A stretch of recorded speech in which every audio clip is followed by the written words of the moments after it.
वडोदरा के तुलसीधाम चौराहे निकट से ये खबर सामने आई है, जहां पर आज एक हादसा पेश आया है। दरअसल बाइक और कार की भयंकर टक्कर हो गई है। जो प्राथमिक जानकारी मिल रही है उसके मुताबिक बाइक पर सवार 3 युवा जो है वो लापरवाह तरीके से बाइक चलाते हुए आ रहे थे। तब उनकी बाइक जो है वो कार में जा टकराई और बाइक पर सवार 3 में से 2 लोग गंभीर तौर पर घायल हुए, जबकि बाइक चालक की मौके पर ही मौत हो गई।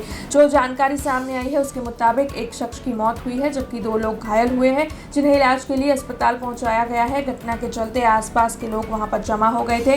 तुरंत ही पुलिस को भी इत्तला दे दी गई थी। पुलिस मौके पर पहुंची, पुलिस की ओर से शिकायत दर्ज की गई और अब इस मामले में आगे कार्रवाई की जानी है। અમે ઇન્સ્ટામાંથી બહાર નીકળ્યા, જસ્ટ હજી હું પહેલાં ને બીજા ગિયરમાંથી ગાડી નાખી રહ્યો છું ત્યાં તો પાછળથી 3 સવારી લોકો આવે છે અને ફટકીને અંદર ઘૂસી ગયો। 3 કોઈએ હેલ્મેટ કોઈએ કશું પહેર્યું નથી અને મસ્તી કરતાં કરતાં ફૂલ ઓન સ્પીડમાં આવીને મારી પાછળ એ લોકોએ ઠોકી દીધી તરત જ।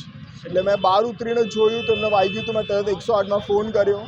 મેં 100 નંબર પર ડાયલ કરીને મેં પોલીસને જણાવ્યું કે આવું થયું છે અને જેમને વાગ્યું છે એમને 108 લઈ ગઈ છે અને 2 લોકોને સામે એડમિટ કર્યા છે। એટલે મતલબ 3 લોકો સાથે આવે છે, ટ્રિપલ સવારી અને ફૂલ સ્પીડમાં એ લોકો હતા। તમે પાછળની કન્ડિશન બી જોઈને તમે જોઈ બી શકો છો। મેં જ ફોન કર્યો 108માં। એકચ્યુઅલી અમે અહીંયાથી પસાર થઈ રહ્યા હતા, એટલે હું હજી સામે જ મારી ગાડી ઊભી છે અને આ લોકો યુસ્ટામાંથી શોપિંગ કરીને હજી અહીં આવ્યા અને હજી વિચારતા હતા કે કઈ બાજુ જવું, અને એ છોકરા એટલા સ્પીડમાં 3 જણા હતા કે સીધા આ ગાડીમાં ઘૂસી જ ગયા અને એટલો ભયંકર એક્સિડન્ટ થયો કે આગળ જે ચલાવતો હતો એનો ગળામાં જ બહુ જ વાગ્યું છે અને પાછળ જે 2 છે એ ઇન્જર્ડ છે। 3 સવારીમાં હતા, એટલે કાયદો બી ભંગ કર્યો છે, નથી હેલ્મેટ પહેરી એ લોકોએ અને 3 સવારીમાં હતા, એટલે વાંક એ લોકોનો હતો, એ બહુ જ સ્પીડમાં હતા અને આ લોકોની એને કાર જોઈને કે અહીંયા ઊભા રહ્યા છે અને ઘૂસી ગયા અંદર।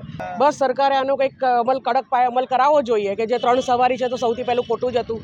એટલે 3 સવારીમાં એ લોકો હતા અને ફૂલ સ્પીડ હતી, એટલે ઓવર સ્પીડ પર બી એ લોકોએ કંટ્રોલ કરવો જોઈએ। એટલે વડોદરામાં તો હવે હાલતા ને ચાલતા હવે એક્સિડન્ટો થવાના ચાલુ થઈ ગયા છે। છતાંય આટલો સ્પીડમાં એ લોકો આવ્યા છે એટલે એ લોકોનો વાંક હતો અને જોરમાં આવીને અથડાયા છે એટલે એ લોકોનો જ વાંક હતો।